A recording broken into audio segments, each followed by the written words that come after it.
today is I'm going to introduce the material kind of informally, and then I'm going to play a lecture, a video lecture.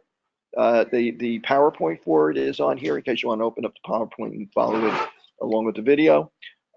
Then I'm going to go into some exercises that we can do together to kind of cement the material. Okay, and then at the end of it, we'll see where we stand. And if we get through all of that material, and see if I can invent a few other problems for you that you can do on your own and I can look over your shoulder. So I'm going to start by just introducing the material. Okay, and I don't have my set up. Where'd I put it? Oh, here it is.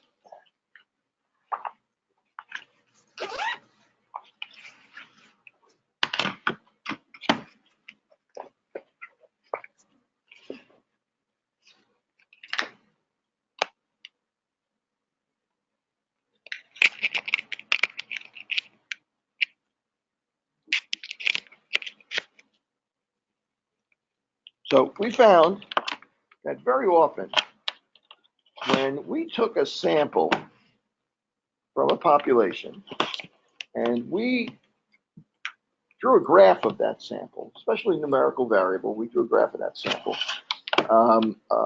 and we organized the information for that numerical variable into bins, into groups, we found something interesting happened. Okay, and I'm going to kind of draw that here. So for instance, let's say I was looking at the average age, average weight in a particular population. Okay, and I broke that up into different bins. I was going to, maybe I'll say 100 to 110 pounds, right? 111 to 120, and let's say the average, the middle of it was somewhere around 150. That's 160, and maybe up here be somewhere around 180 to 190, and so on and so forth. If I broke that up into bins, the largest frequency, right, the most number of people that I sampled from a population would probably be in the bin that represents 150 to 160 pounds, because that's what the median or the mean is, right? That's around where most people's weight would be in this population. So there's going to be plenty of other people that weigh more than that or less than that, as we can imagine, right? But what's going to happen is that once I go above that weight, I would expect that there are fewer people there. In other words, the height of this bin represents how many people are there, right? So above that, expect fewer people, and below that, we would expect fewer people. So 140 to 150 pounds, we'd expect not as many people as we would find in 150 to 160. And then as we got further away, we'd find fewer and fewer people that we randomly selected from this population, right? And this distribution, which is based on our random sampling from that population, kind of starts to form a interesting shape here, right? This shape kind of looks like a bell curve, right? Something like that. Okay. Well, if we really sampled a lot of people, we could actually make these bins smaller. So all the people that were 100 pounds, 100 to 101 pounds would be represented by this or by this, and so on and so forth. So we can make all these bins smaller, but we'd see this same property where most of the values, more of the values, will accumulate in the middle, and there'll be fewer and fewer and fewer as you go further away from the mean, right? And in fact, eventually, if we do this with a large enough population, we do it often enough, we'll start to see this actually form, rather than these distinct bins, we'll actually see it form a curve, a normal, what we would call a normal distribution. Okay, that's going to be an important shape to us from now on, right? Because that normal distribution is going to help us understand the distribution, the middle and the distribution of the values within a population, whether it's blood pressure, whether it's weight, whether it's BMI, whether it's exposure levels to some chemical or whatever. This is we're going to be able to use this to represent a lot of different situations.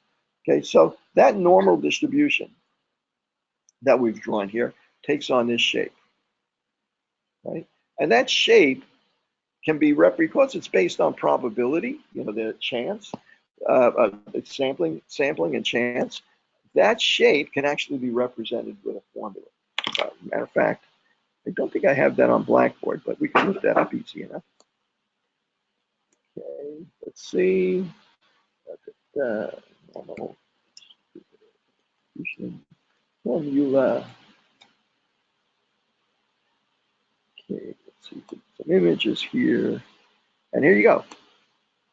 Here's the shape that we're looking at. That f of x represents the y, the height of that line, and the rest of it represents where x represents where it is on the x-axis, right? Like if we're height, what the height, or the weight, what the weight is, and f of x represents what the y value is. So what do we have in here that determines this shape? Well, we have pi, which is a constant. We have e, which is a constant. It's 2.7 something, right? We have, and then the only other things we have here is the value of x, the value where we're looking at that line, the value of that line, the mean and the standard deviation. So the mean and the standard deviation are the only things here that are native to this particular distribution, right? So all we need to describe this distribution and what all these values of x are, what the shape of this thing, what the width of it is, what the height of it is, all we need to know is the mean and the standard deviation. So magically, almost magically, right? This mean and standard deviation becomes very important to interpreting these kinds of distributions. So I'm going to go back here, and basically the mean represents the middle, and the standard deviation represents how spread out it is, right? So in other words, if the mean is 100 and the standard deviation is 10, right? Well, I'm going to take a wild guess, and I'm going to say this goes from about 70 to about 130. You're going to find out why. That's kind of a pretty good educated guess, right? On the other hand, if the mean is 100 and the standard deviation is 20, well, this is much more spread out. So instead of going from 100 to 70, it's going from say roughly 100 to 40, and 100 to 160, right? So it's going to look something like this instead. Okay, same middle, right, but more spread out. So this is an interesting property, that this standard deviation, this association between the mean and the standard deviation, that gives us a chance to understand a lot about how populations, how samples are distributed, normal population are distributed. Okay, and in fact, we're going to find out next week that, you can imagine that sometimes there's going to be an issue that, for instance, with say birth weights, right? Birth weights are kind of a special case, right? Because the average birth, what do you think the average birth weight is? About 7, 8 pounds, right? Something like that. Let's quote, say 7 pounds, right? What's the biggest baby that you can think of?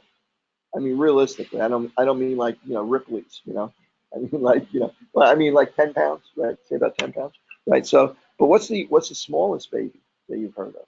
Well, you can have a lot of premature births where the size, the weight of the infant is very low. So this distribution might look more like this. What do we call that again? When you have some extreme values, pull the mean down. Well, it's outliers also, but the shape is skewed. It's skewed to the left because of the the fact that those premature babies can be very low birth weight, right? A lot lighter than the average, than a heavy baby would be above the average, right? So that's skewed. But yeah, outliers. I don't like the word outlier, right? For a couple of reasons, right? Because it's pejorative. It sounds bad. You're an outlier. So I don't like that word. But outlier is not really something that you can define mathematically, right? Because an outlier is something that you think is not, it has something wrong with it, right? So when you talk about, as we get into SPSS and doing more of this work, occasionally you're going to be doing some stuff where there's a data set, and let's say it's the murder rate, and the murder rate for different cities in the United States, right? And you have all these ones that are 5 per 100,000, 7 per 100,000, 10 per, and then you have one place that it's 50 per 100,000. Much different than all the others. All the others look pretty normally distributed. This one is just way off, way out. At some point, you got to say to yourself, is there a reason why it's so different? Did they have an outbreak of gang violence there, crack episode? Was there a St. Valentine's? You guys know St. Valentine's Day Massacre, right? In the 20s with the Tommy guns, and so on and so forth. Did they have a massacre there? Then that skewed that data, made that data unrepresentative of what the real murder rate is in that city. You make a judgment. Oh, I'm going to drop that data. So when you say outlier, you have to make an outlier is what you determine as an outlier is a judgment call. In other words, to you figure there's a good reason for excluding that data because it's not really representative of this population. SPSS does something interesting. I don't know. Did this come up with SPSS? With the idea of what an outlier is or something like that? It might have come up when we first started talking about using SPSS. SPSS, when you make a box plot, SPSS shows you on the box plot two feathers, right? The lowest value and the highest value. And that box in the middle is the interquartile range, 75th percentile, 25th percentile. But then it also will show you if there's an extreme value, it'll show you it outside of the box plot as an asterisk or a little circle or something like that. It makes a mathematical judgment that anything that's more than 1.5 times the interquartile range above the 75th percentile, it's going to call an outlier. So it makes a mathematical judgment. Whether that's and it just does that as a convenience. You can even go into SPSS and change that rule so that it's more generous or it's more rigorous, right? So the idea of an outlier is a little bit of a judge. It's more of a judgment call than a specific value. But you're right, they are outliers, but but we can't eliminate them because they're really part of the population. But they do skew the results. They push the mean to the left, the average weight to the left, because they're so much different than the mean is. But it would be tough to remove those because there are a lot of premature births or low birth weight babies. Right? So you probably wouldn't want to exclude those, even though you could call them outliers, and they do skew it. But that's a case where, gee, this is not a perfectly normal distribution. I'm going to ignore that. For today, we're going to ignore whether or not I may bring up a few other things: alcohol consumption, blood lead levels, blood pressure. I may bring up a bunch of different numerical variables that we might want to look at. But for the time being, for this class, we're going to assume they're all normally distributed. In other words, they have this nice bell-shaped, even symmetrical bell-shaped curve, right? For our purposes for today. The reason why that's not such a bad thing is because what we're going to learn next week is when you take repeated samples from a population and it's not normally distributed, the results of the repeated samples turn out to be normally distributed. That's the magic of the central limit theorem. We're not going to worry about that today. We're going to assume everything's normally distributed just for today. But next week, you're going to find out why. Not even really that important whether it's normally distributed in terms of what we need to do with it to understand it. I'm going to get rid of this, and I'm going to pull up a fresh piece of paper or imaginary piece of paper. So let's talk about this normally distributed population. Okay, I'm not going to worry about what specific variable it is, but I am going to say that this population has a mean of 100 and has a standard deviation of 10. Okay, so I use mu and sigma. What does that indicate? What is this that this represents? Since I'm using, but mu and sigma are called parameters, right? Parameters represent the population. When I use mu and sigma, I'm always talking about a population. If I'm talking about a sample, I use X bar and I use SD or S for standard deviation. Let me turn off notifications here so that we don't have to see these things popping up forever. That didn't work. Okay.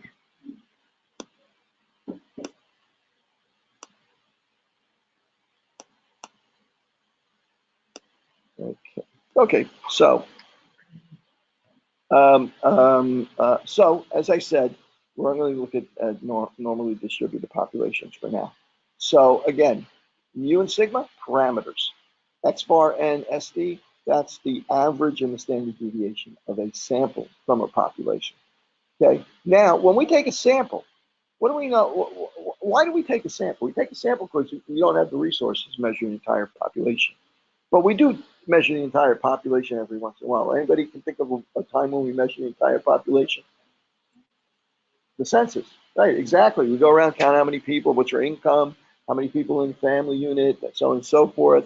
A whole bunch of other, most people, they sample some basic information, but if you're really lucky, you get like this extended form where they ask you for all sorts of information, right? So, but they sample everyone in the country. Anybody know what the controversy about the census that's coming up in 2020 is right now? Yeah.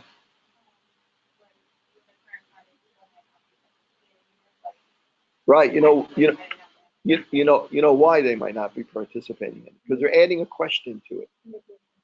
Right, status. They're asking if you're a citizen, right? So already a lot of people with even with green cards, a lot of people with different kinds of immigration status or non-documented, they'll avoid the census because they're worried that the census, even though they don't use the census to track people, it's actually part of they keep it relatively anonymous, right? Even though they don't use it to track people, a lot of people that are immigrants may avoid the census, right? Well, it's possible. One of the reasons they do a long form, or they actually send people out into neighborhoods to do actual counts, is to check to see whether the returned census that they get, voluntarily returned censuses that they get, whether or not they're missing people, right? So they actually send out in various areas to go out and count to see if there's a significant shortfall in participation, but they'll also try and avoid those as well. Now, even if we knew, let's say in New York City that the census undercounts Hispanics by 10%. Okay, why not use statistics to fix that? In other words, just adjust the number by 10%. Anybody know why they don't do that? I mean, sounds plausible, right? Why don't they do that? Anybody read the Constitution here? The census is literally in the Constitution. It's part of the Constitution. Has to be done every 10 years. It literally go back to the election of 1800, Adams and Jefferson. Where there was three-quarters rule for slaves and so on and so forth. It's actually written in the Constitution how it has to be done, and it has to be an actual count. It can't be an estimate or an adjusted in some way. It has to be an actual count. So at any rate, so that's the deal on that. That's the deal on that. I'm not sure where I went off on that tangent. I forget now, but there was a reason for it. But at any rate, let's get back to this. So, I know what it was. We're talking about parameters and samples, and it's an important distinction. Okay, so very rarely, only in the case of a census, which is an expensive, enormous process, only in case of census or something like that, do we actually ever measure mu, the population mean. So we take a sample because X bar, if we take a sample, if I sample one person, that's not a very good estimate of what the mean of that population is, right? If I sample 10 people, it's better than taking one person. If I sample 100, well, now, maybe I'm getting somewhere with 100, right? Because that's a pretty big sample. And the average of those 100 people, if I pick them truly randomly, that's a good shot that's going to be pretty close to the population mean. How many people do I need to take to actually know the population mean, do you think? Well, know the population mean there's only one way, take everybody, right? So any sample you take, X bar, is always an estimate of the population mean. How good an estimate of it is often based on the sample size, right? So, and we're going to actually be able to understand based on the sample size, the variability, meaning standard deviation, and the mean that we calculate. We're going to understand, we're never going to know what the mean is, right? But we're going to have a pretty good idea of how close we're getting to the mean, how likely it is that the mean is within a certain range, right? We'll be able to turn that into a level of comfort or a confidence, right? A confidence interval that we can use. So we're going to be taking a look at that. But in the meantime, let's go back to our population mean. Okay, population mean is 100. Okay, so now That formula, that complicated formula that we had before, gives us some very interesting information. If I plug in one standard deviation into that formula and minus one standard deviation into that formula, it gives me a height there and there, right? So this represents one standard deviation below the mean. This represents one standard deviation above the mean. In this case, what's the number? What number would that represent one standard deviation above? That'd be 110. And then what about below the mean? That would be 90, right? Everybody okay with that? Right? So in this particular situation where the mean is 100, standard deviation is 10, that formula tells me that this area between one standard deviation below and one standard deviation above represents 68% of the population. I think it's actually 68.14, but about 68% of the population. The other thing that I know about this normal distributions is that they're symmetrical. It's a bell-shaped curve, and if I put the mean right in here, I could flip this over and they would be exactly the same shape, right? Well, since they are symmetrical, what can you tell me about the area of this distribution? In other words, the probability that you would select a person within that range, the area between 100 and 90, one standard deviation below the mean. What's that area? It's going to be 34%, right? And this area is going to be 34%. I can take this a step further. I can plug in two standard deviations into that formula. Two standard deviation below and two standard deviations above, right? And that would represent a value of 120 and a value of 80, right? And as it happens, this area represents 95%, approximately 95% of the population, or 95% probability that if you took a random sample, you'd pick a person out within that population. Yes? How do you know that that's how it is all the time? Yes, that's how it is. In other words, if the distribution, let's say that I had a mean of 100, I'm just going to draw it over here, a mean of 100 and a standard deviation, sigma, is equal to 1. What might that look like? That might look something like it might be really skinny like that, right? But the same is true. One standard deviation below to one standard deviation above would represent 68% of that distribution, even though instead of 100 to 90, it would be 99, and one standard deviation below would be 99 instead of 90, and 101, right? Any normal distribution is going to have these same properties, right? Whether it's like that or whether it's something like this, right? Okay, so now between two standard deviations above and two standard deviations above represents 95% of that population, right? So 95% of that population. So let me think about this. Let me see if I can't draw a little bit more information out about this. If this is 34%, this is 34%. Everything to the left of the mean represents 50%. How much is in this area over here? This whole area over here. What's left? 16%. Everybody okay with that? Right? From here all the way to the end, everything, 16%. All that should add up to 100%. Okay, so now let's say I look at 95%, right? 95%, two standard deviations below, two standard deviations above. What do you think is left in this little tail over here? Any opinions? Well, how much is left after we've accounted for 95%? 5% is left, right? However, keep in mind we have two tails, right? We have one there and one there. Right, exactly. That's 2.5%. Okay, sorry. 16% on the left and right equals total 32 plus 68 is 100. 100. Right. So. Oh yeah, but the 16% represents everything there. No, including that 2.5%. Oh, right. Okay, and then if you just look at that 2.5%, and in fact, you brought up something interesting. If this is 16%, represents this whole area that's of one standard deviation above the mean, right? If that's 16.5%, and what's the area that's between 1 standard deviation and 2 standard deviations? It's going to be 16% minus 2.5%, right? Just cut off that part over there and you'd have what's left in here, right? About 14.5, no, 13.5. Right? So you can use these properties, this rule, which is 95, 68, there's one more, 99. 99%, 99.7% of the population is between -3 and +3 standard deviations away from the mean for any normal distribution.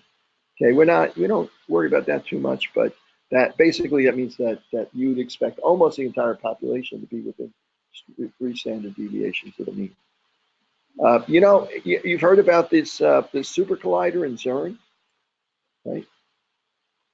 One of the ways that works is they bang electrons and protons against each other, and they look for events to occur, things to appear, and or particles to come off of that.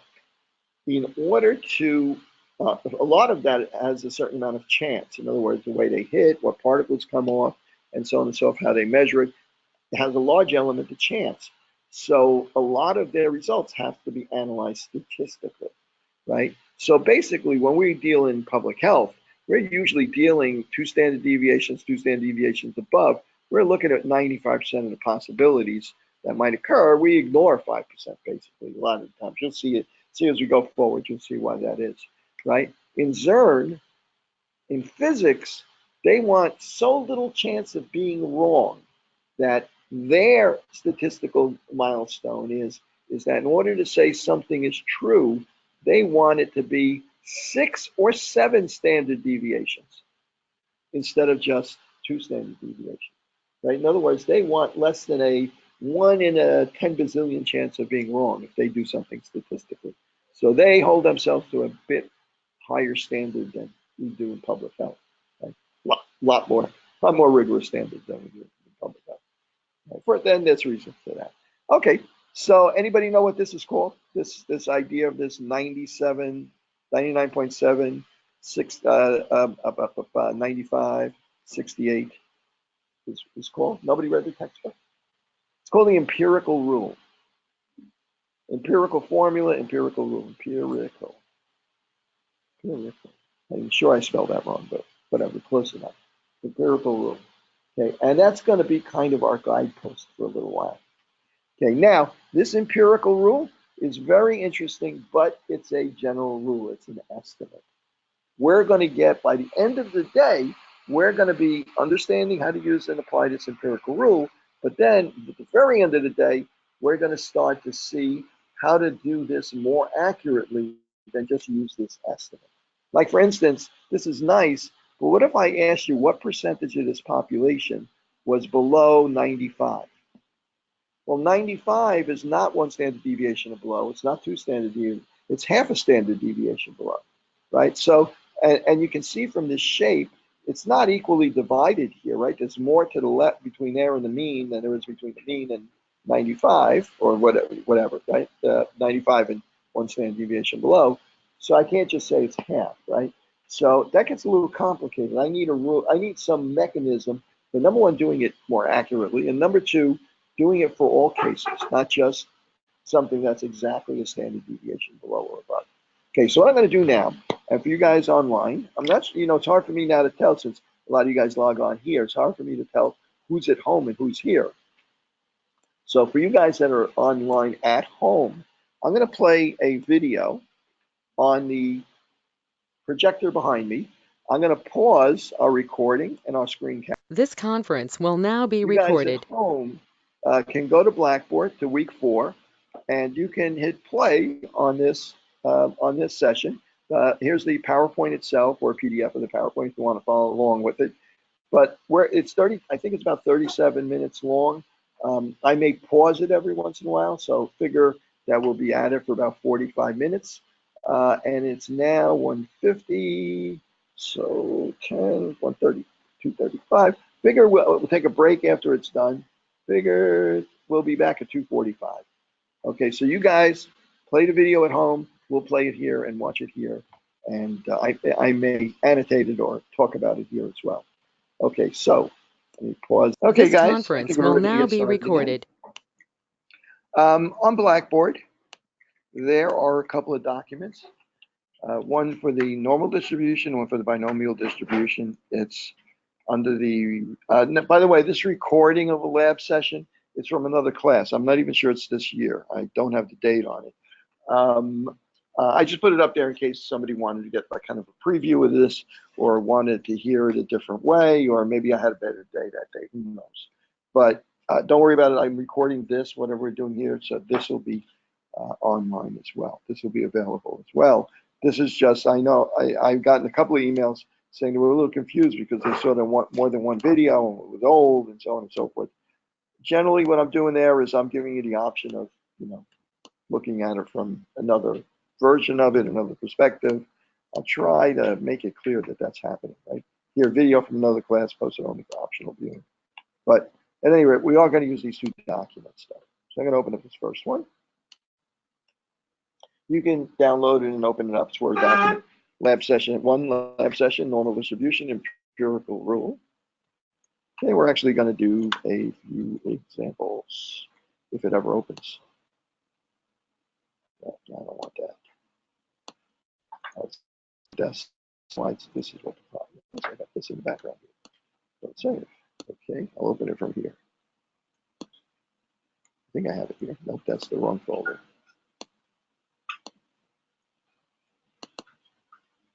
Here we go. That's it right there. Okay, here's the document. It's a better picture of the empirical rule, right? You can see the various percentages here. It's really 34.1% in this area, not call it 68%. Just, as a general rule, you're not going to bother if you're doing an estimate. That's as precise as you probably need to be. Two standard deviations to the left and the right of the mean represents 95% of the distribution.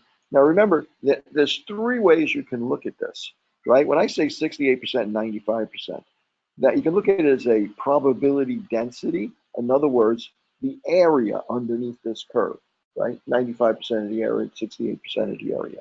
You could also look at that if it's a distinct population, like weights of college students. You could look at this representing the weights of a population of college students. So in other words, you could say that 68% of those students weigh between one standard deviation and one standard deviation above, whatever that happens to be. The third way you can look at this is as a tool for determining what the probability is. Since 68% of the population is between one standard deviation above and one standard deviation below, it makes sense that the probability that if you were to take a single individual selected at random, the probability that they would be in that range is 68%, because that's the percentage of people that are within that range, within that population. So if it's really a random sample, this also represents the probability of an individual selection from that range. And you can see that from there down it's 16%, but you could actually break that down into between two standard deviations, one standard deviations, 13.5% basically. Why? Because you could count it. You counted for 34% and another 13.5%, and then leaving 2.5% below that, really 2.1 up to that point, 0.1%. But this breaks it down a little bit more finely, probably more than we really need. Let's try a couple of examples. Assume the heights of adult Caucasian men have a mean of 68 inches and a standard deviation of 4 inches. Find the probability. I'm not even going to draw this first one. Find the probability that a randomly chosen individual from this population that has a height of 68 inches, greater than 68 inches. What's the probability as a height greater than 68 inches? The mean is 68 inches. What's the probability you randomly select a person has a height greater than 68 inches? 50%. Half of the population is bigger than the mean. Half of the population is smaller than the mean. Makes sense, right? You guys okay with that? I'm going to draw it. I wasn't going to draw it. I'm going to draw it now. Okay. Oh, that's ugly. Get rid of that.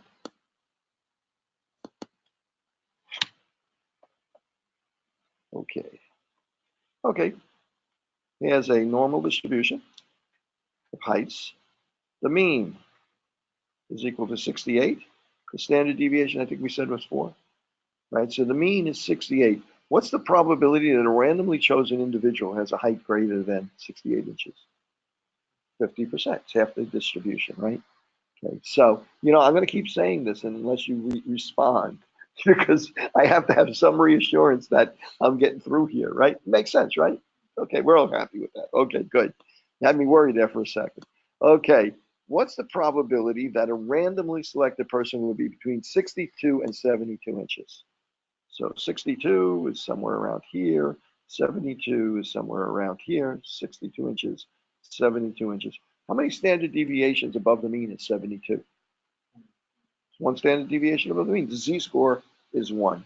You can see that intuitively, right? Because it's only 4 above the mean, and standard deviations above the mean. When things get a little bit more complicated, we're going to use that formula that you saw before, x minus mu over sigma. X represents, when it's a small x, it represents the value we're interested in. That's what Levi was talking about there. So z is equal to 72 minus 68 over 4, which is equal to 4 over 4, which is equal to 1. Right? Makes sense. Okay, well, 62. How many standard deviations away from the mean is that?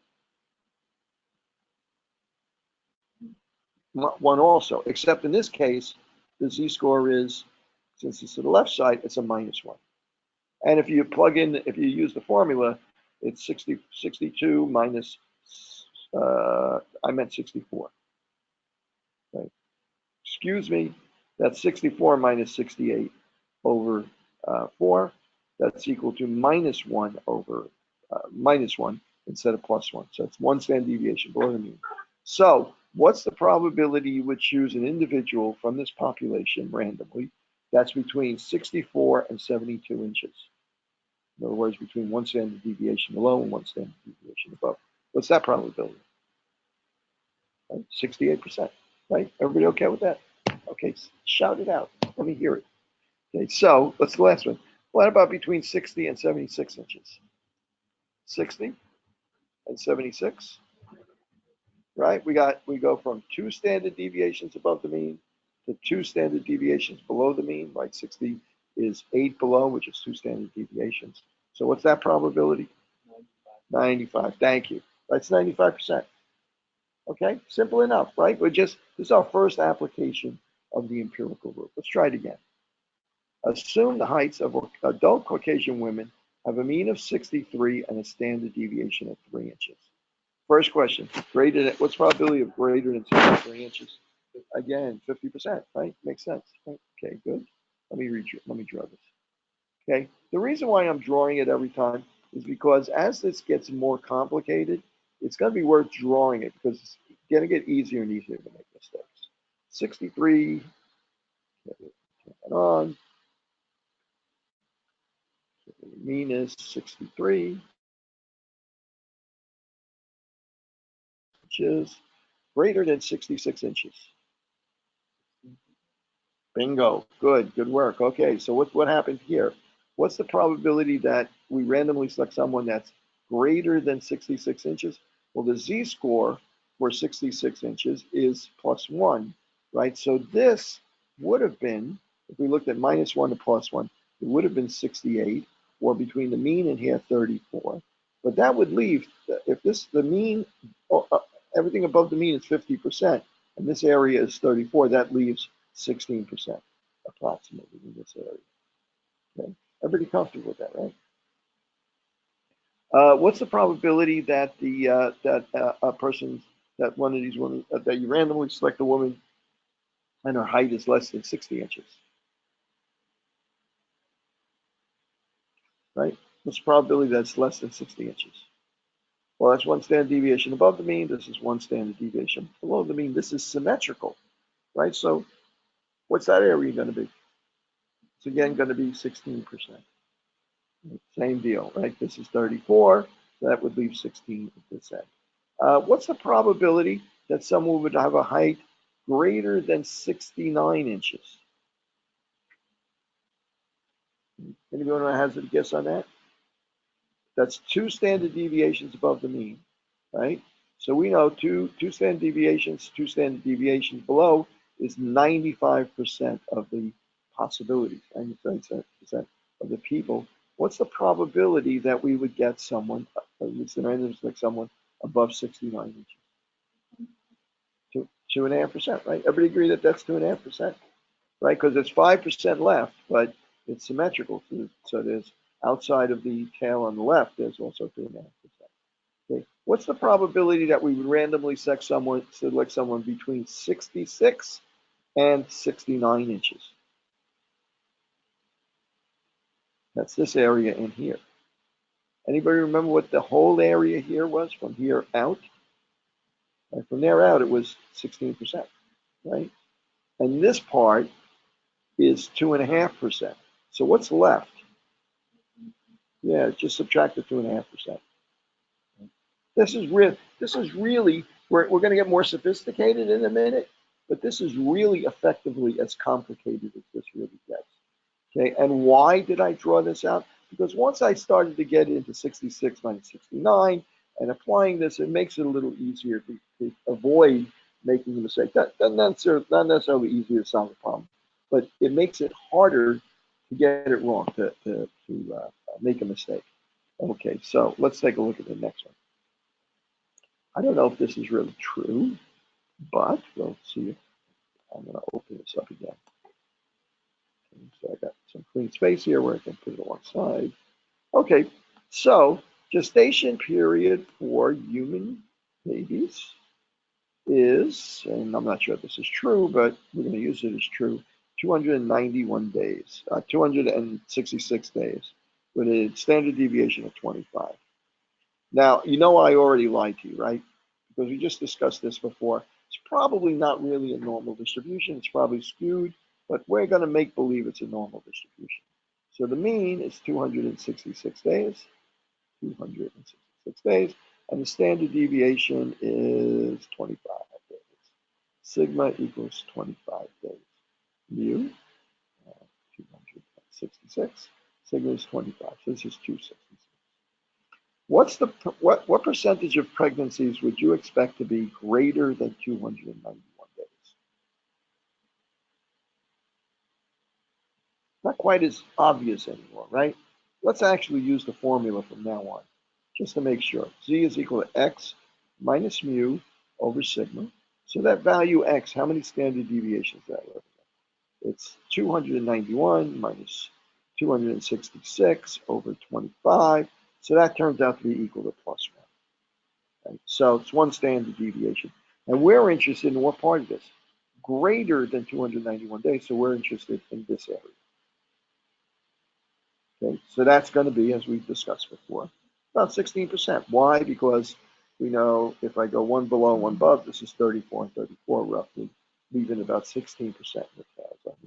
If I had said 1 standard deviation of what's below, less than 1 standard deviation below, or fewer days 1 standard deviation below, it would be 16% also, because it's symmetrical. Now I'm going to leave, okay, matter of fact, here we go, 241. 241 happens to be ones that, I know if I did that, 241 minus 266 is 20 minus 25, minus 25 over 25, it's z-score is equal to -1.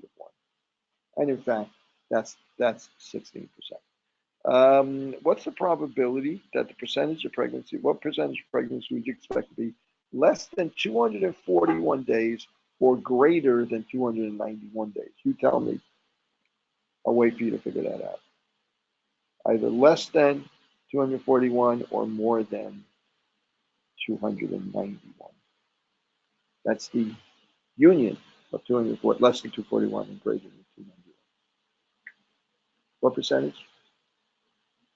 Less than 241 or greater than 291. Exactly, 32%, right? There's 16% here, 16% here, so it's going to be 32%. Okay. What percentage of the pregnancies would you expect to be less than 291 days? Right. So what area are we talking about? We're talking about this area here. right? So it's going to be 84. It's going to be 100% minus 16%, or 84%. In fact, that's one of the examples they gave us back there during the lecture, right? 84%. Because we accounted for the 16% above 291, so below 291 is going to be that much. Okay, so now I'm going to change things a little bit here. Let's go to this next. Okay, I want to do this one more time before we go on to this next one. I'm going to make one up on the fly. Close this. Fresh paper. Okay. Here's a normal distribution with a mean of 200 and a standard deviation of 15. Okay, so draw it out here. Okay, and I'm going to ask you, what's the probability of randomly selecting someone from this population with a value of less than 170? Let's just do that. Okay. Anyone want to hazard a guess? 200? And the standard deviation is 15. Right? So 170 would be down here. Right? So it's the probability that you would randomly select someone that's less than 170. Anyone remember what that is? First of all, how many standard deviations below the mean is that? 2, negative 2, right? 2 squares negative 2. So negative 2 to positive 2 is what percentage of the population? 95%. So that leaves 5% unaccounted for. So how much must be in here? Right, 2.5%. Okay, so you tell me what percentage of this population is between 170 and 230. I'm sorry, not 230, 215. Okay, figure out, parse out all those areas that are going to be in between them. As a hint, I'll put in 230 here, 260. This is 1. Oh, wait a second, I got this right. 215, 230. Right, and this is 200 and 185. So we're looking for the area between here and here.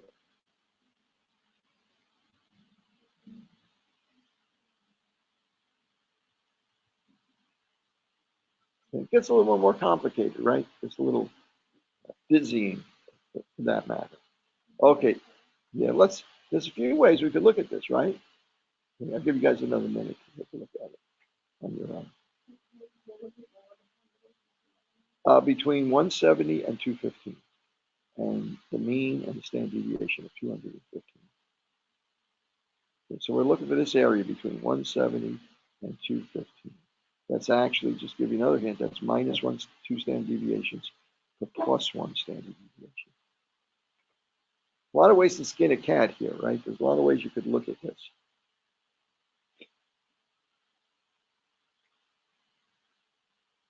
So the way I'm going to look at it is, I'll catch up on this, and you could do this other ways, is that I'm interested in this area over here. But because, gee, I'm going to have to, it's this area plus it's this area. So let's see. If I go 2 standard deviations to the left and to the right, that's to the left and to the right, that's 95%, half of which is below the mean, which is 47.5%. The other half is 47.5%, right? So it's 95% off good. So this area in here is 47.5%. This area is 1 standard deviation above the mean, which we decided was half of 68%, or 34%. So one way I could solve this is to add together the 47%, which represents this area, and the 34% that represents this area. Right? And get 81.5%. Guess what? There's other ways for me to solve this as well. I'm interested in this area in here. However, this area in here is everything in the distribution except for this tail and this tail, right? Well, this tail is 2 standard deviations away, which is leaves 2.5%. I didn't draw it that well, I guess. 2.5%. This tail is only 1 standard deviation away from the mean, so that leaves 16% in here.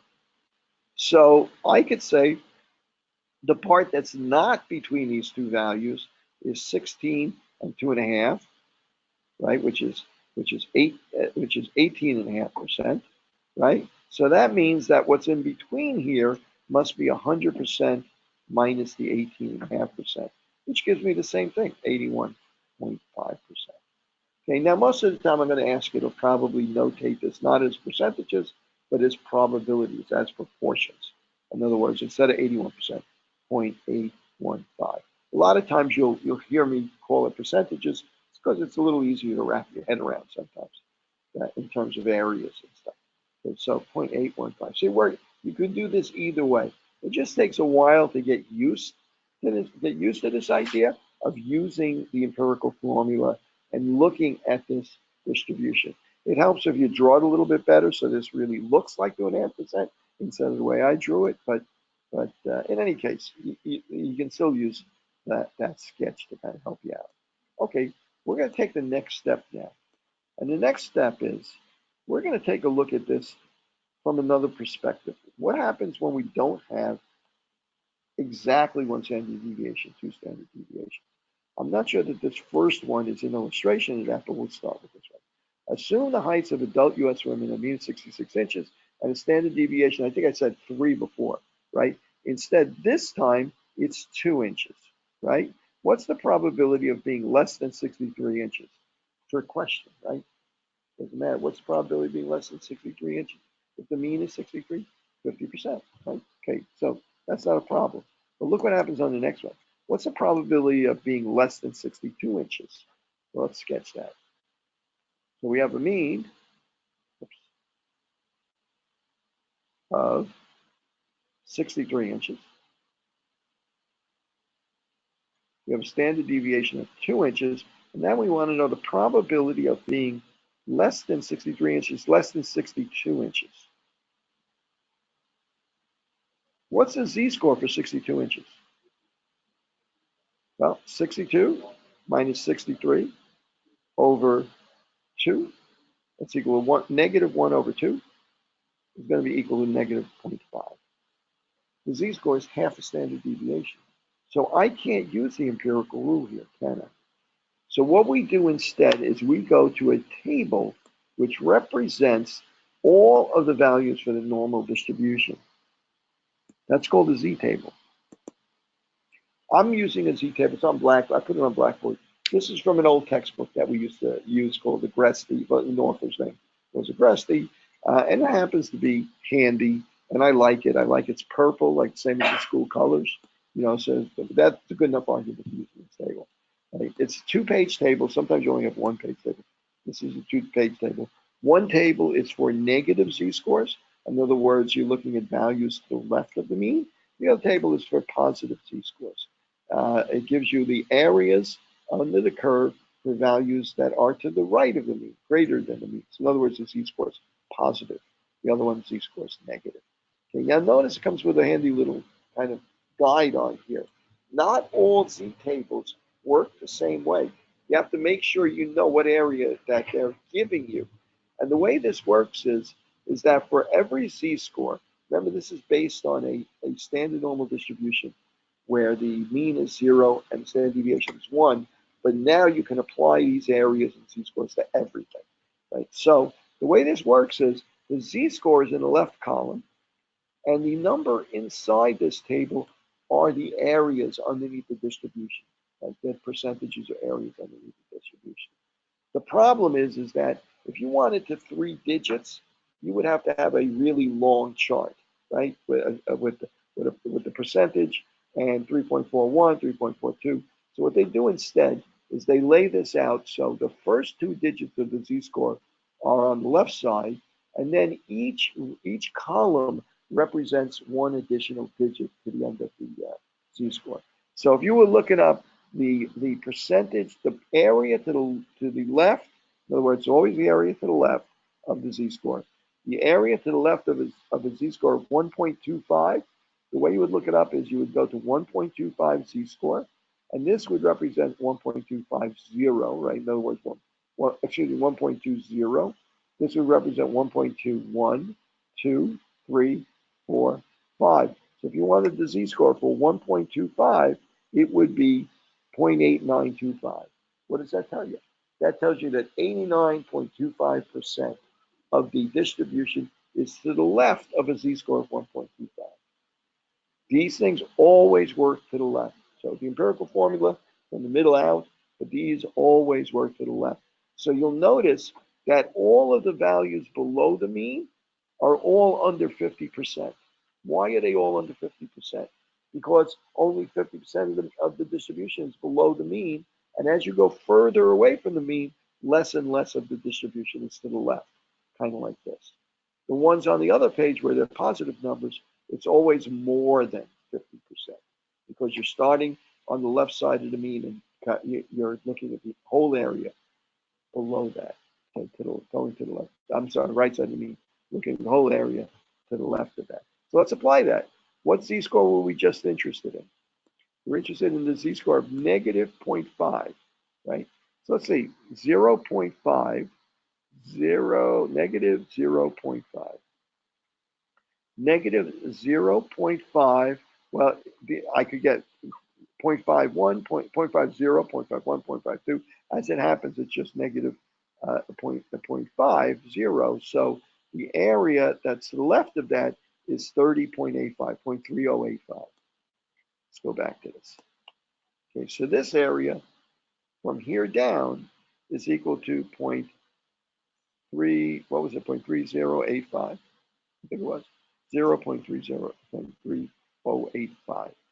31, about 31% of the distribution is below that. Or the probability of picking someone with a height less than 62 inches is about 31%, 0.3085. Okay, so that's the way that I would use this. Just so you know, you have in your textbook, you have, I can find it. Do I have it? Nope, that's not it. That's not what I want. It should be here somewhere. Maybe that's it. Nope, that's not it either. Okay, I'll do it the hard way. Open intro. Open intro. Yeah, there we go. Okay. In open intro at the back of your book, Appendix B, what we have? We have the distribution tables, normal probability table. And it's showing you that a negative z would be to that side, a positive z would be on the other side of the mean. It gives you an example of how you might find an area to the left of that, to the right of that. Well, if you want an area to the right of it, just take the area, subtract it from 100%, and it leaves the area to the left. That's what it's doing. We're going to do it a little bit more practically in a second. But look, the tables we're seeing here are precisely the same as the tables in the Gressly model.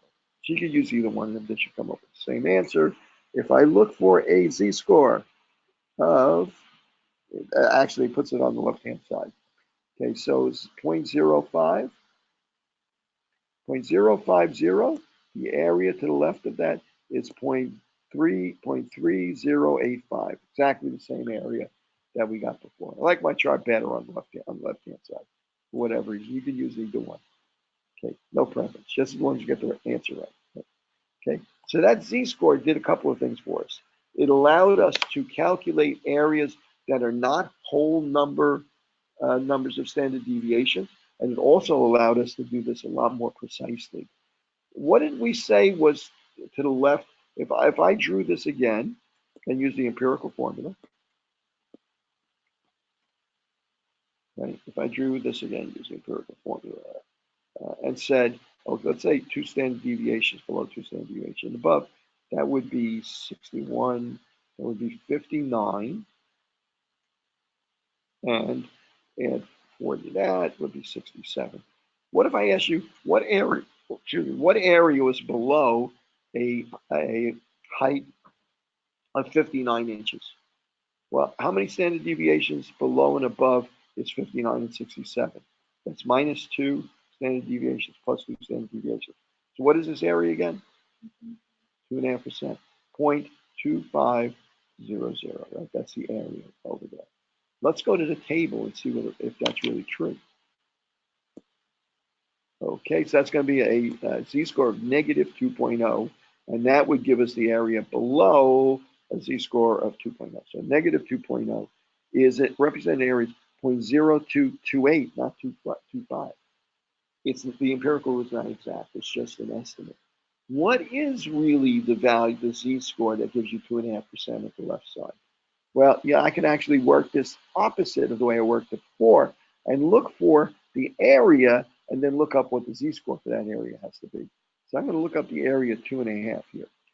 2.2, okay, 2.68, 2.5, 0.25. So the z-score that you need to have 2.5% on that tail on the left is actually 1.9012345 right?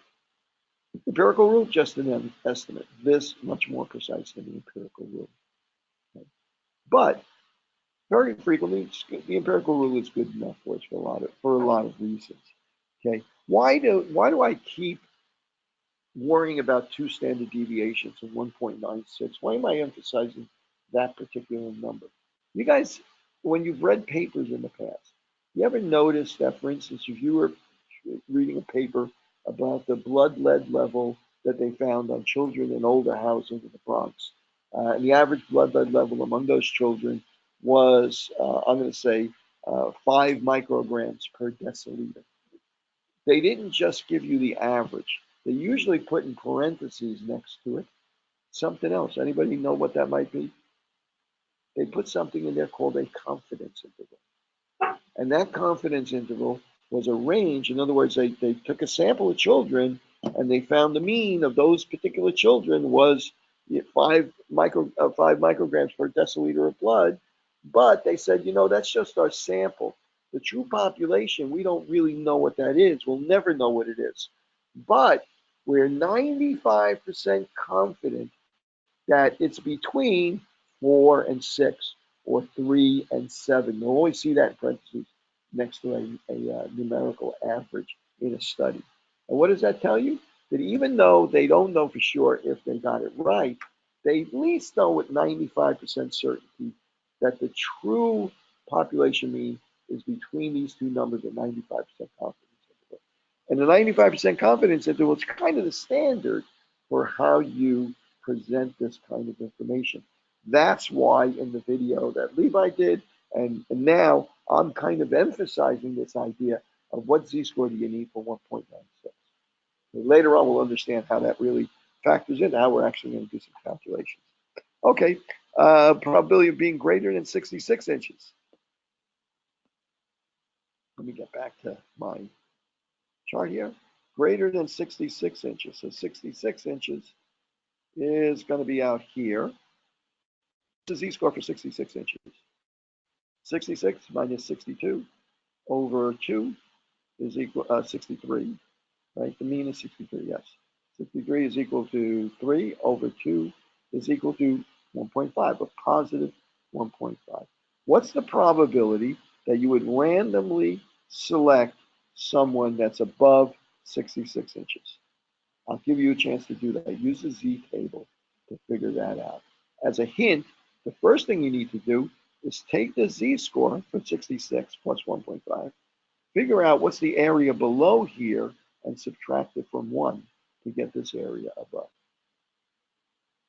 Okay, so you guys do that. Give it a try.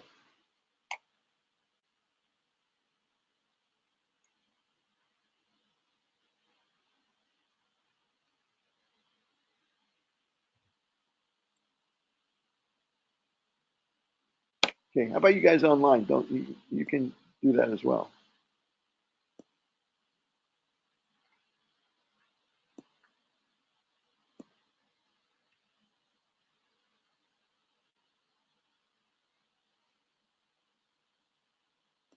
This class ends at 3:40, right? Am I right about that? Yes. I can never get that on. You start a class at 1:10, then 3:40. Can't they like psychiatrist hours? Can't they just like start at noon and end at 2 or 3? I mean, what is that all about? Why do they do that? It certainly screws me up. I can never remember when to start or end these classes.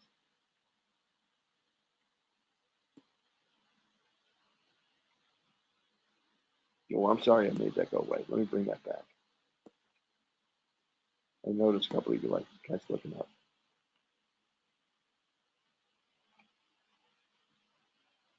I could maybe sketch this a little bit easier too. Okay, mean is 63. We're looking at 66. We want this area in here. And the z-score here is plus 1.5. We're going to take this area, subtract it from 1 to get that area. Okay, anybody want to hazard give me a number before I do it? I'm sorry? 67. That doesn't sound right to me. I'll tell you why it doesn't sound right to me.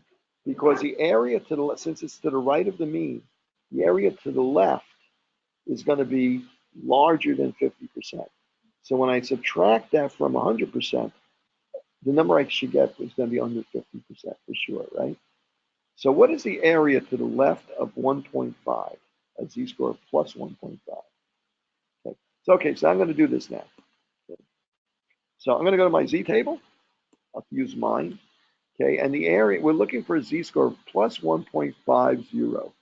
That represents an area of 93.32%, 0.9332. That's the area from here down, right? So 1.5 standard deviations is way above the mean, right? So 9332. So I'm going to go back to my chart here. Okay, so this area from 66 down represents 0.9332, about 93% of the population. So what does that leave in here? It's 1 minus 0.9332, whatever is left from that entire distribution, right? And that turns out to be, I wonder if I can still do this in my head if I completely lost my marbles. Let's see. Let's look at this. That would be 0.0668. Is that right? I think that's right. I think I might have done it right. Okay, 0.0668. That represents 6% of a bit more than 6% of the population. Probability is about 6%, 0.668 actually. Okay, so you see what happened there. The table would not give me the area I was interested in, but it gave me everything to the left of it. So I could calculate, I just subtract and find the area to the right. Okay, we're going to do one more of these, then we're going to move on to the binomial distribution. The body temperatures of adults is 98.6 degrees Fahrenheit. My temperature is never exactly 98.6. I don't know about you guys, but I don't know where they got that number from. But at any rate, let's get this that way. And that's been around so long. That's been around since I was like a kid, right? I wonder if they've ever done newer studies that suggest maybe that's not even the right temperature. So at any rate, I would think, you know, I wonder what the real standard deviation, what the real variability for normal body temperature is. I'll have to look that up one of these days. Body temperature of adults have a mean of 98.6 degrees and a standard deviation of 0.6 degrees Fahrenheit. Find the probability a randomly selected individual has a body temperature that is greater than 99 degrees. Okay, so let's draw our sketch. I'll try and be a little bit cleaner this time. So the mean is 98.6, and the standard deviation is equal to 0.6. And we're interested in 99 degrees. Let's say that represents that location. It's above the mean, right? And the question was, what percentage of the population? What's the probability of picking an individual with a temperature greater than 99? Well, first of all, the area I'm interested in is here. right? But our table only measures from here down. So we have to do the same thing that we did before. We have to figure out what the z-score is, figure out what area that represents to the left of this value, and then subtract that from 1 to find the area that's left. Okay, so what's the z-score? Right, 99 minus 98.6 over 0.6. I got that right? It was 0.6 is equal to 0.4 divided by 0.6 is equal to 0.667. Stop at 3 digits. Right? Or 0.67. Actually, in our case, it's going to be 0.67. That's a positive number, right? Because it's to the right of the mean. 99 is bigger than the mean of 98.6. I'm going to go to my z-table. Oops. I'm going to go to my z-table and look up. Oops, I'll use this one. And look up for positive points, a z-score. Isn't that funny that they have it on the right side there, left side here? That's weird.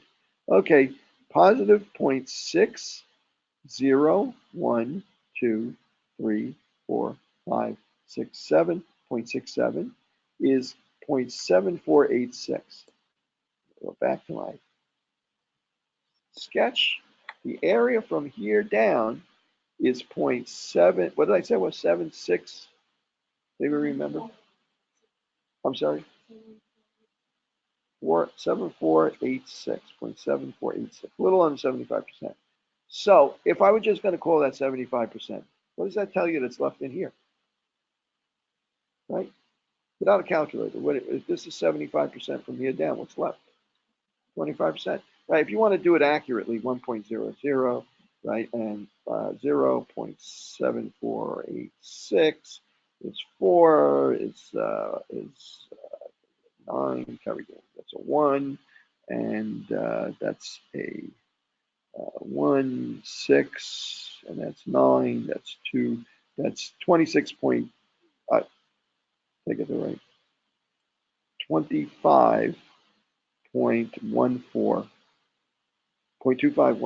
25.14% is going to be left on this side. Okay? Not brain surgery, right? Not rocket science. Okay? It's just a matter of like getting used to using these tables. Yes. Yeah. Well, yeah, see, the problem is that the chart, the table, always gives you the area to the left of the mean. If you look up the area in here, it's always going to be to the left of the value that you're looking at, right? Whatever that value is, the z-score is. Even when it's a negative number, it's always going to be the value to the left. So if you're interested, if you're being asked what's the percentage up here, what's the probability of finding a value, of selecting someone up here, you have to take what the table gives you, subtract it from 1 to get this area that's left over, right? So that's all. That's the nature of the table. In fact, some tables won't do that. They'll give you the area above that value, right? So you got to look at the chart on the table. Some of them will give you the mean. They'll give you the mean, and they will give you the area between the value and the mean. So in other words, here's the mean. They would show you the mean, and they would gray out the area between that z-score and the mean. Okay? And the reason why they do that is sometimes they do that because they only want to give you one page. And when they only give you one page, they can do that because whatever the z-score is, that area between the mean and that value is going to be the same, whether it's positive or negative, because it's on either side of the mean and it's symmetrical. So sometimes you see one-page ones that do that. So you always have to know what kind you're dealing with. I like the 2-page ones; they're a little bit easier to interpret. Okay, what's the probability of less than 98 degrees? That one's going to be easier, right? Because 98 minus 98.6 is 0.6. It's the same value, 0.6, whatever. I think it turns out to be roughly the same value. No, I'm wrong. 0.6 over 0.6 is 1 standard deviation below. So 1 standard deviation, you can look it up, and since it's asking for less, all you need is the area that it's a negative, but all you need is the area that the table gives you because it's going to be to the left. Between 98 and 99, well, then you know how much is above, how much is below, so you can add those two together and just subtract it from 1 to find the area that's left over in between them, right, and so on. So you can, you guys can have a shot at working on that a bit more. And my goodness, it gets so late here so quickly. So let me go back to this document. I'm going to go to this next document because I want to introduce this. I'll pick this up next week, but I want to introduce this idea of the binomial distribution. And I'm going to introduce it first from a practical point of view. So, because we don't have time for me to deal with this too much right now. And I'm going to do this rather than showing you this whole thing. I'm going to actually do a quick example, and then we can call it a day. I need to adjust to doing day classes. You guys have no idea how lucky it is that you have the option to go to school during the day. A lot of times my students at night, boy, let me tell you, they've been working all day and then have to come back and listen to this stuff. Tough. Okay, so let's say that the probability that in a population, the probability that someone is diabetic, like the probability that they're diabetic is 10%. So the probability is 0.1, right? That's the probability any individual is diabetic. Let's say that I take a sample of size 10, right? Let's say I want to know what's the probability that when I take that sample, that I will get a situation where the number of successes, the number of people who have diabetes out of the 10 that I select is exactly 2 people out of 10. Right? What's the most common outcome here, did you think? Got 10 people, 10% of them likely to be diabetic. Most common outcome probably be 1 person, right? But you could get 2, you could get 0, you could get 3 out of 10. So what's the probability of that happening? Well, there's a function here I can use called the binomial distribution. And the way it works is I can say, okay, equals binom dist, right? Parentheses. And it comes up and it asks me, well, if you want to know what any probability is, give me the number of successes that you want. So I want to know exactly about 2 people out of how many trials, what sample size? That's 10. And what's the probability of any of these individuals having that condition? That's 0.1. And then it asks for cumulative, true or false at once here. I'm going to say false. I don't want anything cumulative. I just want to know this probability. So in that case, you're right, false. And I hit enter.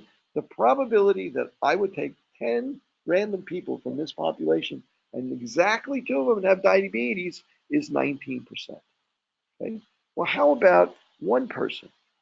How about no persons having diabetes? How about 3 people having diabetes? How about 4 people having diabetes? I'll put 2 in here. How about 5 people? 6, 7, 8, 9, 10 people. The most I could have is 10. I'm going to do the same thing now for 0. Equals binom, parentheses, and I'm going to say, okay, how many successes? None, no people. Trials is 10. Probability is 0.1. Cumulative is false. Okay, so just 0. I'm going to hit enter. Oh, 34% of the 20. The most likely outcome is 1. You know what I'm going to do here? Instead of 0, I'm going to tell it, use the number next to it, use the number 0. So now I can go in here and I can drag this down and it will do the calculation for 2, 1, 2, 3, 4, and so on and so forth. And there it is. There's all the probabilities. The most likely is 1 person. See, that's the highest probability, but not the only probability, right? So I can use this formula, this binomial distribution, to help us do that rather than have to do with that little exponential program and stuff. Just to show you the option true. If I want to know what's the probability of having 2 or fewer, up to 2 people who have diabetes. Well, I can just add up these probabilities, the sum of 2 out of 10, 1 out of 10, or none out of 10, and the probability that I would have 2 or fewer is 92%. I could actually use binom dist again here. The probability of having 2, comma, out of 10 trials, and the probability is 0.1, comma, and instead of saying false, say true for cumulative, and what it does instead is give me the probability for 2 and everything below it, just like to the left of the graph on working before. So I get the same value I did when I just added together. 1, 2, 3. If I wanted to know what's the probability of getting 3 or more, right? Can you see what's going to happen here? The probability of getting 3 or more is 1 minus the probability of getting 2 or less. In other words, all the other possibilities. It's 7% instead of 93%. Okay, that's as complicated as I want to get for today. It's exactly 3:40, so you don't have to get up and start moseying out for me to realize that this session has ended this week. Exactly 3:40. Okay, guys, so have a good week.